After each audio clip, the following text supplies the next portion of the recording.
So you've got that new case that just came in, and it's something you've never done before, whether it be a personal injury claim, it could be a business transaction claim, maybe a contracts case, could even be a libel or defamation case. How do you find out what you have to prove and what you need in order to win that case? My name is Saul Gruber, and I'm at Gruber Trial Consulting, and we help lawyers all over the country handle their cases every day. And what we tell all of our clients, and what I always did in practice, was when something new comes in, and let's face it, even if it's not something new, pull the jury charges. That's right, the jury charges. They're not just for the jury anymore. I know that a lot of people who have read jury charges say, well, they're boring, they're long-winded. They may be, but you know what they are? They tell the jury what the law is and what has to be proven. So what better way for you to find out what you have to prove in a case than read the jury charges? So when you go there, there's going to be a web page normally in virtually every jurisdiction, a court web page that will have a number of things there, one of which is that state's model jury charges. Go there, take a look at them. Normally there's an index. So if it's a motor vehicle accident and you've never handled a case like that, it'll tell you what you have to prove and how you have to prove it.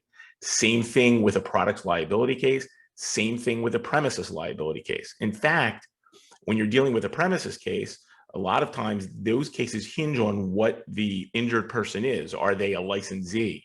Are they a business invitee? What duty is owed, or what duty do they owe? They are the questions that you need to answer in order to take any discovery. So when you're not sure, always pull the jury charges. And let's not forget, jury charges aren't just about liability. They're also about proximate cause, that phrase that's the bane of all of our existence. If you're dealing with a personal injury case and someone has a pre-existing condition, right? Well, the jury charges will tell you if it's asymptomatic, what you would have to prove, and if it's actually symptomatic, what you have to prove. These are things you may not realize and can be the difference in a case. Well, that's something you want to know before the doctors issue their final reports, before you take discovery. That's how important they can be.